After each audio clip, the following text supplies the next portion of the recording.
பச்சை புடவைக்காரியாய் உன் தாய் மீனாட்சி நான் இன்று வந்திருக்கிறேன். இந்த நிமிடத்திலிருந்து சரியாக இன்னும் 55வது நிமிடத்தில் உன்னை தேடி ஒரு யோக செய்தி வரும். இது உன் அன்னை மீனாட்சியின் வாக்கு. யாரை நீ நல்லவர்கள் என்று நினைத்தாயோ அவர்களே உனக்கு துரோகம் செய்கிறார்களே என்று வருந்துகிறாய். நீ செய்த மிகப்பெரிய தவறு எது தெரியுமா? நல்லவர்களை விட்டு தீயவர்களை நம்பியதுதான். வாழ்வில் நீ எதையெல்லாம் நிரந்தரம் என்று நினைத்தாயோ அவையெல்லாம் நிதர்சனமில்லாத பொய்கள் என்பதை முதலில் புரிந்து கொள். அவர்களால் உனக்கு ஒரு நன்மையும் இல்லை. உன் வெகுளித்தனத்தையும் அப்பாவி குணத்தையும் பார்த்து உன்னிடம் எப்படி நாடகமாடுகிறார்கள் என்று உனக்கு தெரியுமா? ஆனாலும் இன்னும் அவர்களுக்காக நீ வருந்துவதை பார்த்து நான் கண் கலங்காத நாளே இல்லை. போனது போகட்டும். இனி உன்னை நான் அப்படி கைவிடமாட்டேன். யாராவது உன்னை ஒதுக்கி வைத்தால் நீ அதற்காக கவலைப்படாதே. யார் உன்னை எந்த தூரத்தில் வைக்கிறார்களோ அந்த தூரத்திலேயே வாழ கற்றுக்கொள். அதனால் உனக்கு ஒரு நஷ்டமும் இல்லை. உன்னோடு தான் நான் இருக்கிறேனே, அது போதாதா உனக்கு? தர்மத்தின் வாழ்வுதனை சூது கவ்வும், இறுதியில் தர்மமே வெல்லும். இதை நீ கேள்விப்பட்டிருக்கிறாய்தானே? உன்னோடு உன் கூடவே உன் மீனாட்சி தாய் இருக்கும்போது நீ கடுகளவும் கலங்கக்கூடாது. உனக்கு வேண்டியதை நீ என்னிடம் சொல்லிவிட்டாய். அனைத்தையும் நான் பார்த்து கொள்கிறேன் என் குழந்தையே. நீ நம்பிக்கையோடு இரு. உன் தொழிலில் நீ நஷ்டத்தை பொருட்படுத்தாதே. உனக்கு இதோ நான் உதவுகிறேன். என்னவெல்லாமோ செய்து பார்க்கிறேன். ஆனாலும் எல்லாமே தோல்வியில் முடிகிறது. இந்த தோல்வியின் பிடியிலிருந்து என்னால் மீண்டு வர முடியவில்லை. இப்படி நீ புலம்புகிற புலம்பலை பொறுக்க முடியாமல் இதோ நான் புறப்பட்டு வந்துவிட்டேன். இழந்து போனவற்றை பெறுவதற்கும் வாழ்வில் முன்னேறுவதற்கும் ஒரு ஆலோசனை சொல்லட்டுமா? உன்னை நீ தெரிந்து கொள். உன்னை பொறுத்தவரை இந்த உலகம் ஒரு கோமாளிகளின் கூடாரம். யாருக்காகவும் எதற்காகவும் விட்டு கொடுத்து தோல்வியை மட்டுமே பரிசாக பெறுவதற்காக நீ பிறக்கவில்லை. எல்லாவற்றையும் ஜெயிக்க பிறந்திருக்கின்றாய். கோடி கோடியாக கருவணுக்கள் உள்ள தாயின் கருமுட்டையை தனக்குரியதாக ஆக்கிக்கொள்ள களமிறங்கிய போது அனைத்தையும் தோற்கடித்து ஜெயித்தது நீ அல்லவா? உணர்வுகளும் உறுப்புகளும் உருவாகாத அந்த காலத்திலேயே கோடி பேர்களை ஜெயித்த நீ இப்போதோ இந்த நிலையிலா ஒரு சிலரிடம் தோற்கப் போகிறாய்? நிச்சயம் தோற்க மாட்டாய் என்பதை நீ புரிந்து கொள். நீ கோழை அல்ல. துரத்தும் வறுமையை ஒப்புக்கொள்வதற்கு நீ பிறவியிலேயே மாவீரன். உனக்குள் நான் உன்னை வழி நடத்தப் போகிறேன். அப்படி இருக்க தோல்வி என்பது இனி உனக்கேது? வா, என் ஆலயத்திற்கு வந்து மனதார என்னிடம் பேசி என்னை உன்னோடு கூட்டிச் செல். உனக்காக உன் அன்னை நான் காத்திருக்கிறேன். சமீப காலமாக எதற்கெடுத்தாலும் மனக்குழப்பத்தில் வாழ்ந்து கொண்டு இருக்கிறாய். நிம்மதியில்லை. பயம் சூழ்ந்து கொண்டது. என்ன செய்வது? யாரால் இந்த நிலை என்றெல்லாம் திகைத்தபடி வாழ்க்கையை நகர்த்துகிற உனக்கு நன்மை செய்வதற்காக நான் பேசுகிறேன். உன்னை பிடிக்காதவர்களால் உனக்கு இந்த நிலை ஏற்பட்டுள்ளது என்பது உண்மைதான். உடனிருந்தே கழுத்தறுக்கும் சந்தர்ப்பவாதிகள் மத்தியில் நீ வாழ்ந்து கொண்டு இருக்கிறாய். இதனால் உனக்கு சங்கடங்கள் நேர்ந்தபடி இருக்கின்றன. மனசாட்சிக்கு பிடிக்காத விஷயங்களை பகிர்ந்து கொள்ள கட்டாயப்படுத்தப்படுகிறாய்.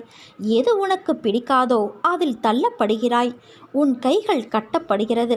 பிறரது வாய் எதை முணுமுணுக்க வேண்டுமோ அதை உன் உதடுகளால் உச்சரிக்க வைக்கிறார்கள். இதனால் உனக்கு பிரச்சனைகள், மன இறுக்கம் வந்து போகிறது. தைரியமாக எதையும் உன்னால் செய்ய முடிந்தாலும் செய்ய விடமாட்டார்கள். உன்னால் சாதித்து காட்ட முடியும், ஆனால் சாதிக்க விடமாட்டார்கள். உன்னை சுற்றி இருக்கும் வாள்கள் பேசும். தலையாகி நீ வாளை போல தலையைத்தான் நாட்ட வேண்டியிருக்கும். இது காலத்தின் கட்டாயமல்ல, கயவர்களால் ஏற்படும் நிர்பந்தம். நிர்பந்தங்கள் உன்னை நெருக்குவதால் நிம்மதி உன்னை விட்டு விலகுகிறது. பல பல சிந்தனைகளும் வந்து போவதால் குழப்பமான சூழ்நிலையில் நீ இருக்கிறாய். அதற்கு முன் உன்னில் சிறிது மாற்றத்தை உருவாக்க உன் ஒத்துழைப்பு எனக்கு தேவை என் குழந்தையே. என்னுடைய குணங்கள் எனது தலைமைக்கான ஆதாரங்கள். இதை உன்னளவுக்கு நான் சுருக்கி காட்டுகிறேன். சுயத்தன்மையோடு இருக்க முயற்சி செய். அப்பொழுதுதான் எல்லா இடத்திலும் உன்னால் தலைமை பொறுப்பில் இருக்க முடியும். வாழ்க்கையில் தலைமை பண்பு என்பது மிகவும் அவசியம். பிரச்சனைகள் என்பது எப்போதும் தனித்து இருப்பவை கிடையாது. அது பாலில் வெண்ணெயைப் போல பதுங்கியே இருந்து கொண்டு இருக்கும். சமயம் வரும்போது நம்மை பாதிக்கவும் அது முயற்சி செய்யும். பயப்படாதே, உன்னோடு நான் இருந்து வழிநடத்தி உனக்கு தனி இடத்தை தருவேன். நீ தைரியமாக இரு என் குழந்தையே. உனக்காக யுத்த களத்தில் இறங்கி வேலை செய்ய நான் காத்திருக்கிறேன். எல்லாவற்றிற்கும் மேலாக உன்னோடு நான் இருக்கிறேன். உன் தலைமை வண்டிக்கு நான் தான் சாரத்தியம் செய்கிறேன் என்பதை நீ மறந்து விடாதே. தேவைப்படும்போது ஆலோசனை கூறி சரியான வழியில் உன்னை நான் வழி நடத்துவேன். இவ்வளவு தூரம் சொன்னது உன் வேலைக்காக மட்டும் அல்ல, வாழ்க்கைக்காகவும் தான் என்பதை நீ ஒரு பொழுதும் மறக்கக்கூடாது. சில எண்ணங்கள் நிறைவேறவில்லை என்பதால் வாழ்க்கை முடிந்து விடாது. ஏதோ ஒரு காரணத்தால் உன்னை நான் காப்பாற்றியிருக்கிறேன் என்று மகிழ்ச்சி கொள் குழந்தையே. நான் உன்னை கவனித்துதான் வருகிறேன். ஏதோ பெரிதாக நடந்தது போல யோசித்து கொண்டு இருக்கிறாய். அப்படி என்ன நேர்ந்தது? நீ அதை சொல்ல தயங்கினாலும் நான் அறிவேன். தயவு செய்து தேவையில்லாமல் யோசித்து கொண்டு இருக்காதே. கவலைகளுக்கு இடம் தராதே. ஏற்றத்தாழ்வுகள் இல்லை என்றால் நீ வாழும் வாழ்க்கைக்கு ஒரு அர்த்தம் இருக்காது. மனதில் பக்குவமும் தைரியமும் இருந்துவிட்டால் நீந்திக் கொண்டு வந்துவிடலாம். நீயோ இவை அனைத்தையும் கடந்து வந்துவிட்டாய். நீ என் செல்ல பிள்ளை. உன்னை கண்டிப்பதற்கு எனக்கு மட்டும்தான் உரிமை இருக்கிறது. நீ கவலைப்படாமல் இரு. என்னை தாண்டி என்னை மீறி எதுவும் உனக்கு நடக்க விடமாட்டேன். என் அனுமதியின்றி எவரும் உன்னை நெருங்க விடமாட்டேன். அம்மா நான் இருக்கிறேன் குழந்தையே. தன்னம்பிக்கையோடு இரு. கெடுதல் நடப்பதற்கு இடம் கொடுத்துவிட்டால் பிறகு நான் எதற்கு? தண்டத்திற்காயிருக்கிறேன். எந்த சூழ்நிலையிலும் நான் உன்னை கைவிட மாட்டேன். உன்னை வெறுத்து ஒதுக்கியவர் மத்தியில், உன்னை இழிவாக பேசியவர்கள் மத்தியில் நீ எல்லாம் எங்கே வளரப்போகிறாய் என்று அகங்காரத்தோடு பேசியவர்கள் மத்தியில், உன்னை வீழ்த்தி பார்க்க மந்திரத்தையும் தந்திரத்தையும் செயல்பட செய்தவர்கள் மத்தியில் உன்னை நான் தலை நிமிர்ந்து வாழ வைக்கப் போகிறேன். இப்போது உனக்கு இருக்கும் அனைத்து கஷ்டமும் நிரந்தரமில்லாதவை. அதனால் கவலைப்படாதே குழந்தையே. விரைவில் உன் நிலை மாறும். நான் மாற்றுவேன். இந்த உலகில் என் பெயரை உச்சரிக்காத உள்ளங்களே இல்லை எனலாம். நான் உடனே அற்புதங்களை கொண்டு வருபவளல்ல. என் பார்வை உன் மீது எப்பொழுது பாய்கிறதோ அப்பொழுது உன் கஷ்டங்கள் எல்லாம் சூரியனை கண்ட பனி போல விலகிவிடும். உழன்று தவிப்பதுதான் மனித வாழ்க்கை என்பது எழுதப்படாத தீர்ப்பு. எந்த ஒரு தனி மனித வாழ்க்கையும் மிக செழுமையாக இருப்பதாக எண்ண முடியாது. அவரவருக்கு 1000 கஷ்டங்கள். பொருளாதாரத்தில் கோடிகளை பார்த்து கொண்டு இருக்கலாம். ஆனால் அவர் உடம்பில் டஜன் கணக்கில் நோய்களை சுமந்து கொண்டு இருப்பார். தன்னிறைவு பெற்ற மனிதனை தரணியிலே காண முடியாது. நிறைவு கொண்டவன் இறைவன் மட்டுமே. அந்த இறையை நாடி குறையை களைய முயல்பவனே மனிதன்.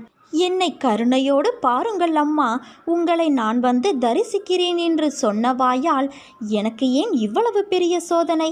என்னை காப்பாற்றவே மாட்டாயா என்று புலம்புவதும், எல்லாவற்றையும் பொறுத்துக்கொள் சகித்துக்கொள் என்கிறாய். தலைக்கு மேல் வெள்ளம் போகிறது. இனி எப்படி பொறுப்பது என கேட்கிறாய் குழந்தையே. எல்லாம் கடந்து போகும். கனவு போல மாறிவிடும். நீ மட்டும் தைரியத்தை இழந்து விடாதே. இதை நான் உனக்கு எத்தனையோ முறை சொல்லிவிட்டேன். ஒரு முறை அம்மா என்னை காப்பாற்றுவார் என்கிறாய், மறுமுறை என்னை காப்பாற்றுவார் யாரும் இல்லை என்கிறாய். பாஞ்சாலியின் கதையை நீ கேட்டிருப்பாயல்லவா? அவள் துச்சாதனனால் துகில் உரியப்பட்ட நிலையில் எதிரி என்ன வேண்டுமானாலும் செய்து கொள்ளட்டும், என்னை கண்ணன் காப்பான் என நம்பி 2 கைகளையும் உயர்த்தினாளே பாஞ்சாலி. அதுதான் சரணாகதி. நான் உன்னிடம் எதிர்பார்ப்பதும் இதுதான். வேறு யாருடைய தயவையும் எதிர்பார்க்காமல் என்னை மட்டும் நம்பியிருக்கிற நிலையை நீ உண்டாக்கி கொள்ள வேண்டும் என்றுதான் நான் காத்திருக்கிறேன். ஒன்று மட்டும் உனக்கு நினைவிருக்கட்டும். பேராசை என்பது எப்போதும் பளபளவென்றுதான் இருக்கும். ஆனால் அதுவே ஒரு மனிதனை குருடனாக்கிவிடும். பேராசை ஒரு மனிதனை தன் சொந்தங்கள் நண்பர்களிடமிருந்து நிரந்தரமாக பிரித்துவிடும். பேராசை நிறைந்த மனிதனுக்கு கண்ணில் படுவதெல்லாம் சுயநலமாக தெரியும். அடுத்தவன் வாழ்வது அவன் கர்ம வினைப்படி வாழ்கிறான். நாம் வாழ்வது நம் கர்ம வினைப்படி. அதனால் மற்றவர்களை பார்த்து பொறாமை, பேராசை கொள்ளாமல் வாழ முயற்சி செய். உன் வாழ்க்கையில் நீ பட்ட துன்பங்கள் அனைத்தும் முடிந்துவிட்டது. இனி நீ உன் வாழ்க்கையில் எடுத்து வைக்கும் ஒவ்வொரு அடிக்கும் மிக நல்ல பலன்கள், அர்த்தங்கள் உண்டு. உன் கையை நான் பிடித்து கொண்டு இருக்கிறேன் குழந்தையே. இதை நான் உனக்கு நிலையான காட்சியாகவே காட்டிக் கொண்டு இருக்கிறேன். நீ நம்பிக்கை மட்டும் இழந்து விடாதே. நீ தேவையில்லாமல் பயப்படுகிறாய். உனக்கு தேவைப்படும் அனைத்தும் உன்னை வந்து சேரும். இருப்பதை வைத்து சிந்தித்து வாழ கற்றுக்கொள். அனுசரித்து போ. அதில் ஒன்றும் தவறு இல்லை. நாளை உன் தலைமுறை செம்மையாக இருக்கும். வாழ்வில் போராட்டங்கள் எதற்கு என்று நீ யோசித்து உள்ளாயா? அப்படி நீ யோசிக்கும்போது உன் மனமும் புத்தியும் என்ன சொல்கிறது என்று உணர்ந்துள்ளாயா? அம்மா, என் வாழ்வில் போராட்டங்களை தாண்டி வரவே எனக்கு திக்குமுக்காய் இருக்கிறது. இதில் அந்த போராட்டங்களின் காரணத்தை எப்படி உணர்வது? அதற்கு என் கவனம் எப்படி செல்லும்? கழுத்து வரை பிரச்சனை இருக்கும்போது என்றுதானே நீ கூறுகிறாய். நீ ஒன்று கேள்விப்பட்டுள்ளாயா குழந்தையே? ஆரம்பம் எதுவோ முடிவும் அங்கேதான் அமைந்து இருக்கும். ஒரு நூலின் ஆரம்பத்தை நீ தொடங்கலாம், ஆனால் முடிவு உன் செயலுக்கான தேவை எவ்வளவு என்று இருக்கிறதோ அந்த அளவு நீளும். அதை நீ யூகிக்க முடியாது. உன் செயல்கள்தான் அதன் அளவை தீர்மானிக்க முடியும். புரியவில்லையா? உன் போராட்டங்களுக்கான தீர்வு உன்னிடத்தில்தான் இருக்கிறது. ஆரம்பித்த உன்னிடத்தில்தானே அதன் முடிவும் இருக்கும். புத்தியும் மனமும் மாயையால் இழுக்கப்படும்போது உன் ஆத்மா வலியை எதிர்கொள்கிறது. அதன் வெளிப்பாடுதான் உன் மனம் கொண்ட இறுக்கம். அந்த ஆத்மா உன் அன்னையால் கவனிக்கப்படுகிறது. அதனால் எதற்கும் நீ அழாதே. முதலில் அது உன்னை சீண்டி பார்க்கும். பிறகு உன்னுள் அதன் ரூபத்தை பதிக்க மேற்கொள்ளும் போதுதான் நீ உணர்வின் மனவழியால் நசுக்கப்படுகிறாய். புத்தியும் மனமும் போராடும் தருணம் மிக துன்பமான வழிதான். ஆனால் அதை உனக்கு தர காரணம் உன் புலன்களை கட்டுப்படுத்தி உன் ஆன்மாவுக்கு விடுதலையளித்து என்னுள் என் பிள்ளையாய் உன்னை சங்கமிக்கத்தான். அந்த நூலின் நுனி முடிவு அளவு உன் அன்னையான என் கையில் சூழ்ந்துள்ளதால் நீ சீக்கிரம் அதிலிருந்து வெளியில் வருவாய். அதனால் நீ எதற்குமே பயப்படாதே, கலங்காதே. உன்னில் நிச்சயம் வெற்றி என்ற தீபத்தை உன் அன்னையான நான் ஏற்றுவேன். நீ எடுக்கும் முடிவுதான் நீ யார் என்பதை தீர்மானிக்கும். அதுவே உன் வாழ்க்கையையும் தீர்மானிக்கும். மனம் திருப்தியே அடையவில்லை என்றால் உன்னால் வெற்றி பெற முடியாது. முதலில் நான் நன்றாக இருக்கிறேன் என்று உனக்குள் நீ சொல்லிக்கொள்.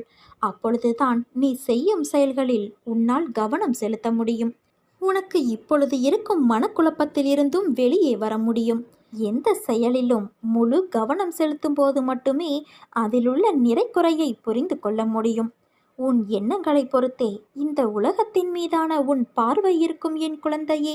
சிலரின் வாழ்க்கை இந்த உலகத்தில் எப்படி வாழ வேண்டும் என்று கற்றுத்தருகிறது. சிலரின் வாழ்க்கை இந்த உலகத்தில் எப்படி வாழக்கூடாது என்று கற்றுத்தருகிறது. கோபங்களை குறைத்தும் சந்தோஷங்களை அதிகரித்தும் காட்டும் முகங்களை தொலைக்காமல் நிரந்தரமாக தக்க வைத்துக்கொள். வாழ்வது எல்லாம் வாழ்க்கையல்ல. அன்போடு பேசி பண்போடு பழகி நேர்மையோடு நடந்து உண்மையோடு உழைத்து வாழ்வதுதான் வாழ்க்கை.